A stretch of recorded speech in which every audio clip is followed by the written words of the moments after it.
The Weaver of the Waking Dream. The nursery was located at the very apex of Blackwood Manor, a room suspended in the architectural ribcage of the house like a held breath. It was a space composed of soft edges and hard shadows, where the velvet-heavy drapes were drawn tight against the assault of the autumn wind, and the only illumination came from the dying embers of a hearth that smelled faintly of applewood and old ash. To the uninitiated, it was merely a room for a child, cluttered with porcelain soldiers and rocking horses with peeling paint. But to Ilara, it was an arena. She sat in the high-backed wing chair, the upholstery worn smooth by generations of governesses who had sat in this exact spot, their spines rigid, their voices trembling as they attempted to bridge the gap between the waking world and the terrifying country of sleep. In the bed, a four-poster monstrosity that seemed to swallow the small form within it, lay Julian.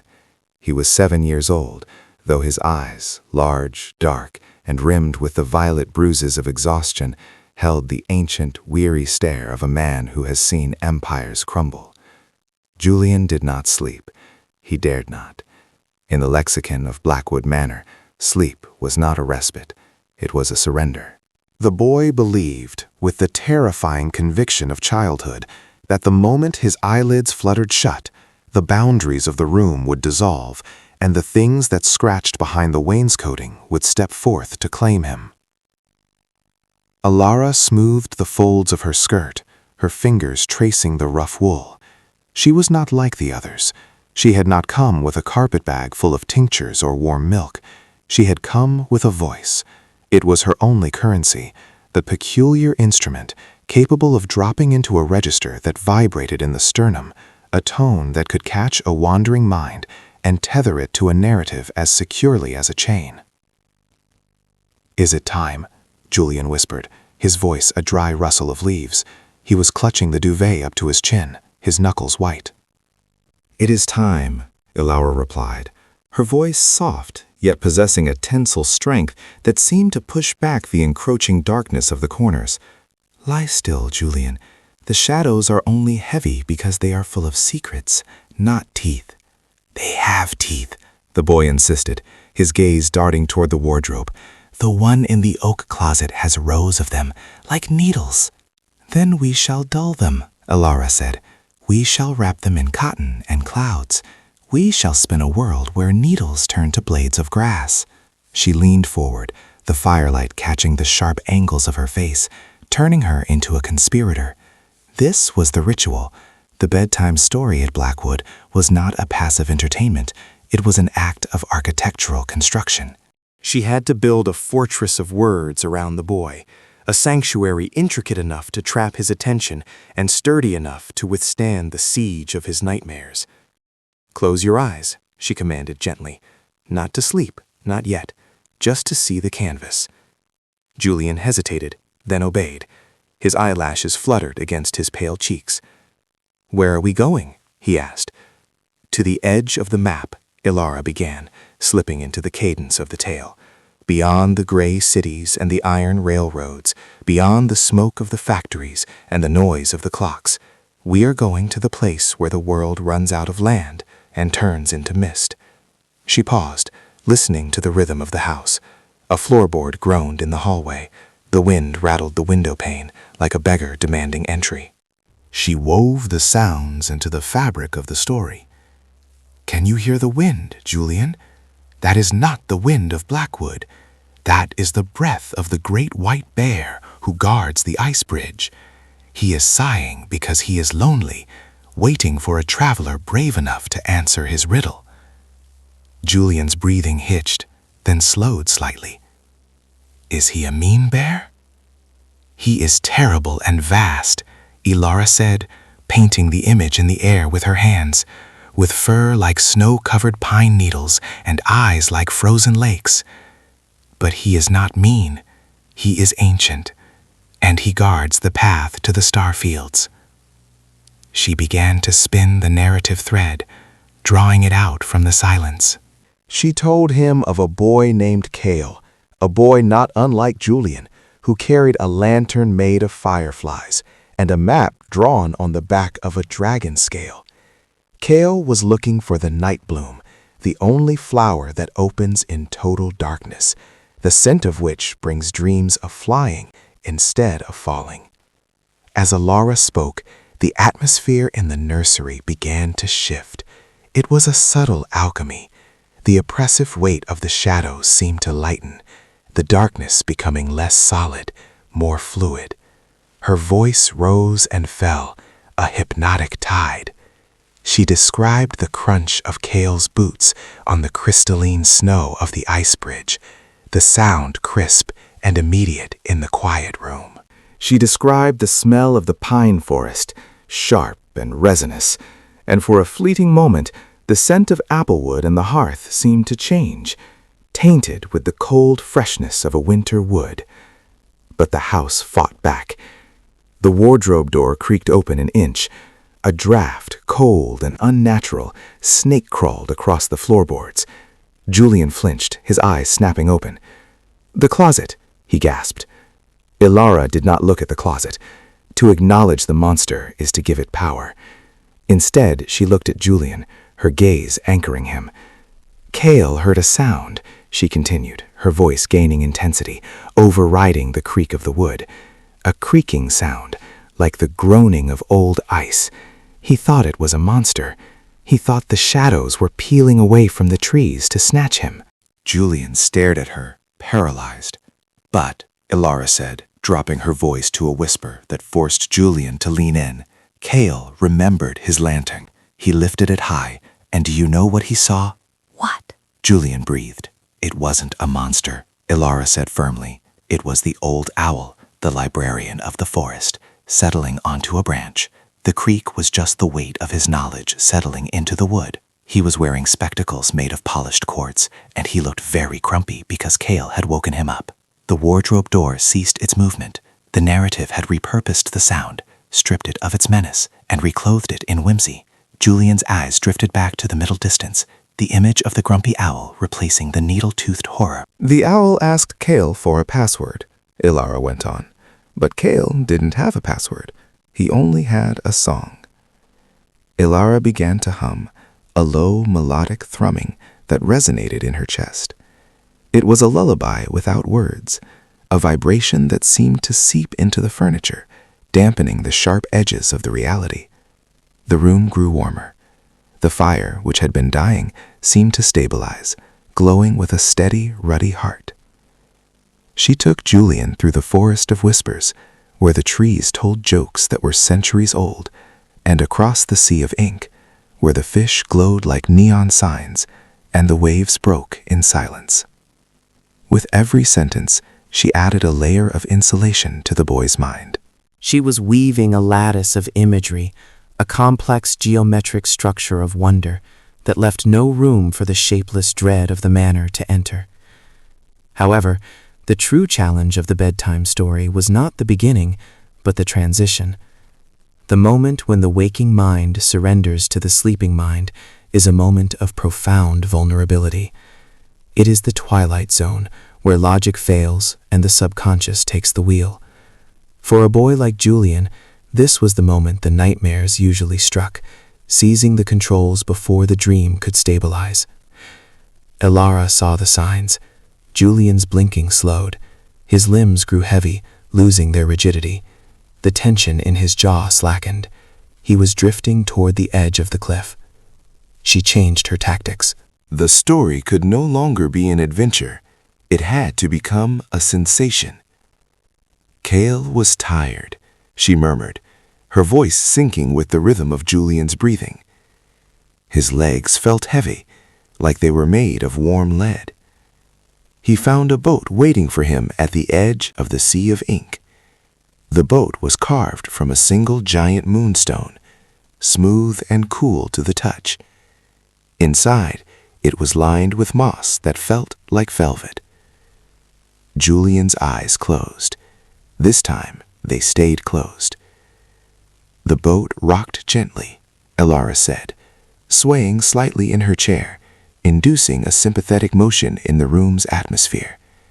Back and forth, back and forth.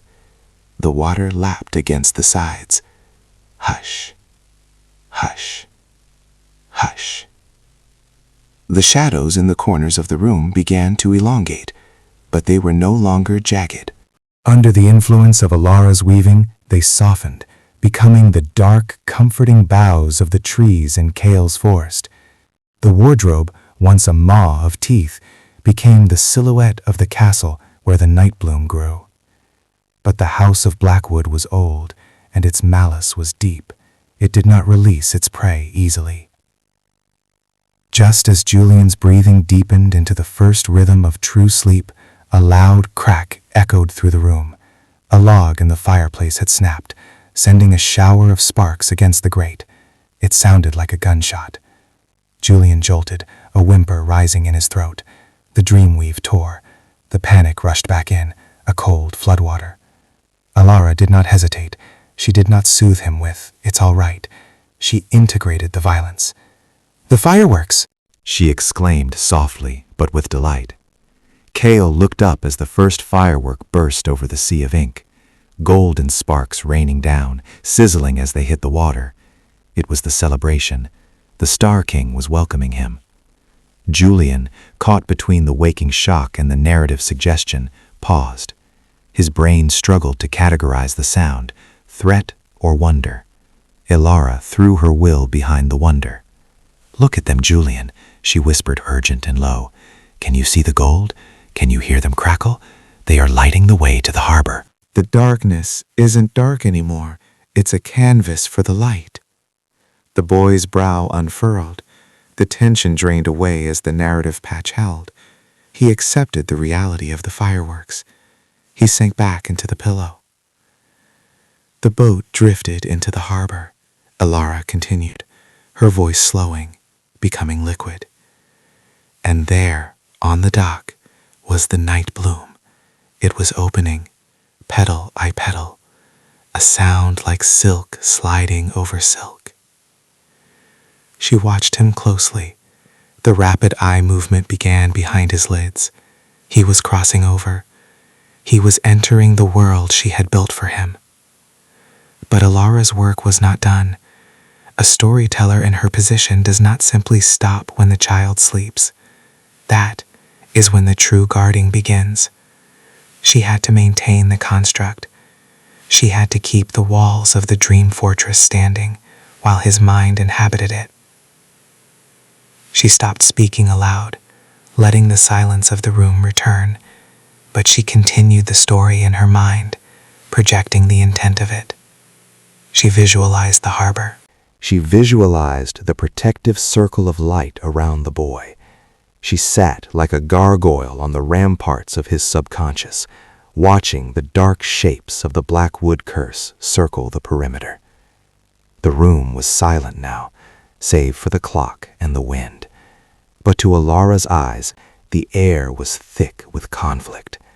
She could feel the pressure of the house pressing against the bubble of the story. The oak paneling seemed to resent the peace. The dust motes dancing in the dying firelight seemed to swirl in agitated patterns. She remained vigilant. Minutes turned into hours. Her throat was dry, her body aching from the rigidity of her posture, but she did not move. She was the anchor. If she broke the connection, if she let her mind wander to her own fears, the story would collapse, and Julian would plummet into the nightmare. Around 3 a.m, the witching hour, the assault intensified. The temperature in the room dropped 10 degrees in an instant. The frost on the window pane began to grow inward, forming jagged, skeletal patterns that looked like grasping fingers. Alara closed her eyes and focused. In the dream world, she sent a warm wind across the sea of ink. She summoned the great white bear to stand guard at the foot of Julian's bed. She poured her own vitality into the narrative, reinforcing the walls with the mortar of her will. "You shall not have him," she thought, directing the thought at the cold presence in the room. "Tonight he walks in the gardens of the Star King. Tonight he is beyond your reach." The frost paused. The presence seemed to hesitate, confused by the solidity of the mental barrier. It circled the bed, probing for a weakness, a crack in the story where a fear could be inserted. But Ilara had woven the tale tight. Every loose end was tied, every shadow was accounted for, and given a name and a benign purpose. Slowly, grudgingly, the cold receded. The frost stopped spreading. The house settled, groaning in defeat. Ilara let out a breath she felt she had been holding for hours. She opened her eyes. Julian was still asleep. His breathing was deep and rhythmic, the first true, restorative sleep he had achieved in weeks. There was a faint trace of a smile on his lips. The fire had burned down to white ash. The room was cold, but it was a natural cold, not the malevolent chill of the haunting. Ilara stood up, her joints popping. She moved silently to the bedside and looked down at the boy. He looked younger now, the lines of strain erased from his face. She reached out and brushed a stray lock of hair from his forehead. "Sleep well, Kale," she whispered. "The map is yours." She retreated to the door, moving backwards so as not to turn her back on the room until the last possible second. She stepped into the hallway and closed the heavy oak door with a soft click, sealing the spell. Outside, the hallway was dark and foreboding, the portraits of dead ancestors staring down with judgment. But Ilara did not care. She was exhausted, drained to her very core, but she felt a fierce, quiet triumph. She had fought the dark with nothing but breath and syntax, and for one night at least, she had won. The bedtime story was over, but its magic held, a shimmering shield over the boy in the tower, keeping the monsters at bay until the sun could rise to take the watch. As she walked down the long, creaking corridor toward her own room, Ilara's mind began to drift, the fragments of her own story beginning to unravel. She wondered, as she often did in the gray hours before dawn, who would tell the storyteller a tale? Who would weave a net to catch her when she fell? But there was no answer from the house, only the settling of the foundation and the wind scratching at the eaves, asking to be let in. Ilara pulled her shawl tighter around her shoulders. She would not sleep tonight. She would keep the watch. For in a house like Blackwood, the story never truly ends. It only waits for the next listener to close their eyes. The silence of the corridor was heavy, a physical weight that pressed against her eardrums. Ilara navigated the labyrinthine passages of Blackwood Manor by memory and touch, her fingers trailing along the wainscoting. The house was a living organism, she was sure of it. It breathed in the drafts that whistled through the keyholes. It digested in the damp rot of the cellar. It dreamed in the dusty attics. And tonight it was sulking. It had been denied its meal of terror. She reached her quarters, a modest room on the second floor, far removed from the nursery, but still within the sphere of the house's oppressive influence. She did not light a candle. She knew the geography of her own solitude well enough. She sat on the edge of her narrow bed, removing her shoes with slow, deliberate movements. Her voice, usually so resilient, felt frayed, like a bowstring drawn too many times. The power of the spoken word was a gift, yes, but it was also a burden. To speak a reality into existence requires a sacrifice of one's own reality. To make Julian see the starfields, Ilara had to give up a piece of her own grounding. She felt light-headed, untethered, as if she might float up to the ceiling and dissipate like smoke. She lay back, staring up into the darkness. Her mind, still active from the weaving, refused to settle. It spun on, catching on the jagged edges of the night. She thought of the previous governess, Miss Halloway, whom she had met only once as the woman was fleeing the manor, her eyes wide and vacant. "The stories don't work," Halloway had whispered, clutching Ilara's arm with bruising force. "They twist them.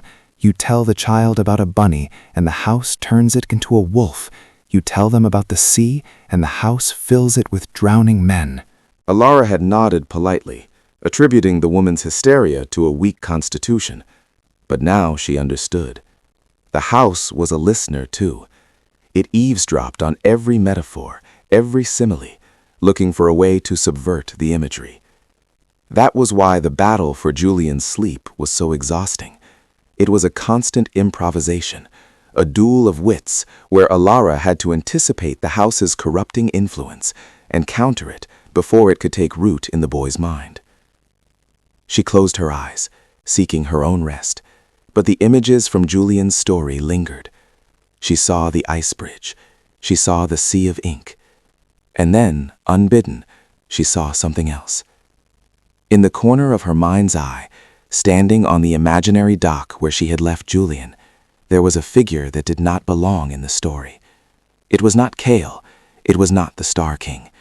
It was a tall, indistinct shape, draped in tatters that looked like torn curtains, with long, pale fingers that twitched at its sides.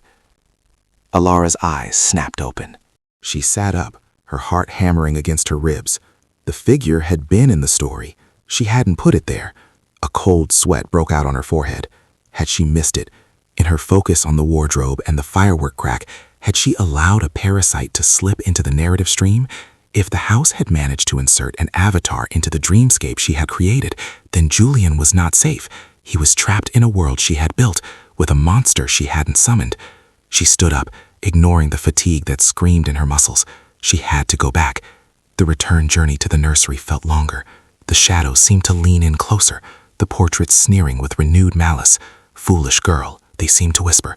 "You thought you could out-talk the dark?" When she reached the nursery door, she pressed her ear against the wood. Silence, but not the peaceful silence of before. This was a thick, waiting silence. She turned the handle slowly, wincing as the mechanism clicked. She pushed the door open. The room was as she had left it, bathed in the pale gray light of the approaching dawn. Julian was still in bed, his form a small mound under the duvet. Alara crept closer, her breath held. She looked at his face. He was sleeping, but his expression had changed. The smile was gone. His brow was furrowed, his mouth slightly open as if he were trying to call out, but couldn't find the air. His eyes were darting rapidly beneath the lids, REM sleep, but violent, agitated. He was dreaming, and the dream had turned. Alara sank into the wing chair, her hands gripping the armrests. She could not wake him. To wake a child from a night terror violently could cause a shock to the heart, or worse, leave the fragments of the nightmare hallucinated in the waking world. She had to enter the narrative again. She had to guide him out. But she could not speak aloud. The house was listening too closely now. It would twist her words before they reached him. She had to use the direct link she had established earlier. She had to close her eyes and project herself into the construct. It was a dangerous technique. The waking dream was a forbidden art among the Guild of Storytellers. It required the teller to enter the trance state completely, leaving their physical body defenseless. If the house attacked her body while her mind was away, she didn't let herself finish the thought. She looked at Julian's pained face. There was no choice. Alara leaned her head back, composed her breathing, and began the descent. 1, 2, 3. The nursery faded. The smell of apple wood vanished, replaced by the smell of salt and ozone. 4, 5, 6. The sensation of the chair beneath her dissolved. She was floating. 7, 8, 9. She opened her eyes, her inner eyes. She was standing on the dock of the Star Harbor. The sky above was a bruised purple, no longer the clear, star-studded canvas she had painted. The sea was churning, the sea of ink boiling with angry, white-capped waves. The beautiful moonstone boat was gone, smashed against the pilings. "Julian," she called out. Her voice in this place sounded like a bell chime, clear and resonant. There was no answer. The wind howled, carrying the sound of weeping. Alara ran down the dock. The wooden planks, which she had described as smooth and warm, were now rotting and slick with slime. The house had corrupted the setting. It had taken her metaphor of the sea of ink and turned it into a drowning pool. She reached the end of the pier. There, huddled at the ferry edge, was Julian, or rather, Cale, the avatar he had adopted. He was clutching his knees, staring into the water. And rising from the water, towering over the boy, was the figure, the one she had seen in her room. It was composed of seaweed and shadows, a dripping, hulking mass that smelled of the grave. It had no face, only a hollow space where a face should be, swirling with mist. It was the gloom, the manifestation of Blackwood's despair. "You cannot have him!" Ilara shouted, stepping between the boy and the monster. The gloom paused. It seemed surprised to see her. It tilted its shapeless head. The narrator. A voice echoed, not in the air, but inside her skull. It sounded like grinding stones. "You are trespassing." "This is my story," Ilara declared, drawing herself up. In this world, she was not a governess in a wool skirt. She was the weaver. Her attire shimmered like starlight, and in her hand she held a quill that glowed like a sword. "I wrote the boundaries. You have no authority here." "You wrote the words," the gloom rumbled. "We provide the ink. The ink is ours. The darkness is ours." It lashed out with a tendril of shadow. Ilara raised her quill. She didn't strike, she wrote. She slashed the air, inscribing a rune of light. "Barrier," she commanded. The word materialized in the air, a glowing golden wall that absorbed the shadow whip. The impact sent a shockwave through the dreamscape, shaking the rotting dock. Julian looked up, his eyes wide. "Ilara?" "I'm here, Julian," she said, not looking back, her focus entirely on the monster.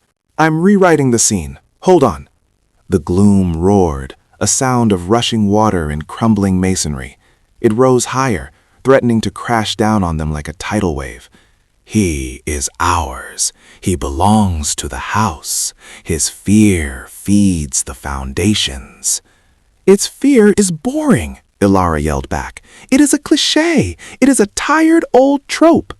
She was fighting with literary criticism as much as magic. She had to deconstruct the monster, strip it of its power by analyzing it into non-existence. "You are nothing but a manifestation of damp rot and bad architecture," she cried, slashing the quill again. "Sunrise." She wrote the word across the purple sky. S-U-N-R-I-S-E. The letters burned into the clouds. The purple, bruised sky began to tear. A beam of blinding white light shot through the gap, striking the gloom. The monster hissed, the steam rising from its form as the light burned away the shadows. "No!" the gloom shrieked. "The night is eternal here." Nothing is eternal in a story, Ilara countered. Every chapter ends. Turn the page. She grabbed Julian's hand. "Turn the page with me, Julian. Say it." Julian, emboldened by her presence, stood up. He looked at the monster, then at the burning sky. He squeezed Ilara's hand. "Turn the page!" he shouted. The world tilted. The dock, the sea, the monster, they all slid away as if the world were a piece of paper being flipped over. White space. They were standing in a void of pure white potential. The nightmare was gone. The setting was gone. It was just the two of them, floating in the blank page. Ilara dropped to her knees, panting. The effort of the rewrite had been immense. Her glowing quill flickered and faded. Julian looked around at the whiteness. "Is it over?" "The scary part is over," Ilara said, her voice trembling. "Now we just have to write the ending." "What's the ending?" Ilara looked at him. She saw the strength returning to his eyes. He had faced the gloom and helped turn the page. "The ending," she said, "is that Cale woke up in his own bed, and the sun was shining, and he knew for a fact that he was the master of his own castle. She placed a hand on his chest. "Wake up, Julian. Open your eyes to the morning." The white void began to dissolve into particles of light. Ilara felt the pool of her own body, a hook in her navel dragging her back up through the layers of consciousness. 9, 8, 7. She gasped, her physical eyes flying open. She was back in the wing chair. The nursery was flooded with gray morning light. The birds were singing outside, a shrill, manic chorus that sounded like victory. She looked at the bed. Julian was sitting up, rubbing his eyes. He looked over at her, blinking. "Ilara?" he croaked. "I'm here," she whispered, her voice barely audible. Her throat felt like she had swallowed glass. "I had a dream," Julian said. "There was a monster. But then we turned the page." Ilara smiled, a weak, exhausted smile. "Yes, we did." "Is the monster gone?" "For now," Ilara said. "And if he comes back, we will write him out again. We have plenty of ink." She tried to stand, but her legs gave way. She slumped back into the chair. The drain was too deep. She had used too much of herself. Julian scrambled out of bed. For the first time, he didn't look at the shadows under the bed or the gap in the closet. He ran to her, his bare feet slapping on the floorboards. "Ilara?" He touched her hand. It was ice cold. "I'm just resting," she murmured. Her vision was tunneling. The house, denied its prize, was taking its toll on the interloper. It was exacting the price of the magic. "Tell me a story," Julian said, his voice urgent. "I'll tell you one, to keep you awake." Ilara smiled faintly. The roles were reversing. "Go on then," she breathed. Once upon a time, Julian began, his voice gaining strength, mimicking her cadence, there was a lady with a voice like a shield, and she sat in a chair that was a throne, and the house tried to eat her, but she was too spicy. Ilara let out a laugh that was half a sob. "Too spicy?" "Yes," Julian said firmly, "and she had a friend, a boy named Kale, and Kale had a sword made of sunlight." As the boy spoke, Ilara felt a warmth spreading through her cold limbs. The narrative was flowing back into her. Julian was weaving. He was clumsy, his metaphors were mixed, but the intent was pure power. He was building a fortress around her. The shadows in the corners of the room seemed to shrink away, baffled by this new source of light. The house creaked, a sound of confusion. It knew how to deal with adults, and it knew how to prey on children. But a child protecting an adult with a story? That was a magic the Blackwood curse had never encountered. Ilara closed her eyes, not to sleep, but to listen. She let the boy's voice wash over her, anchoring her to the world. "And they lived," Julian declared, finishing his story with the ultimate defiance, "happily ever after. For today, anyway." "For today," Ilara echoed. She opened her eyes. The color had returned to the room. The terror of the night was a memory, trapped in the pages of the past. Ilara stood up, shaky but standing. She took Julian's hand. "Come," she said, "let's go down to breakfast. I believe we have earned some toast." They walked out of the nursery together, leaving the door wide open.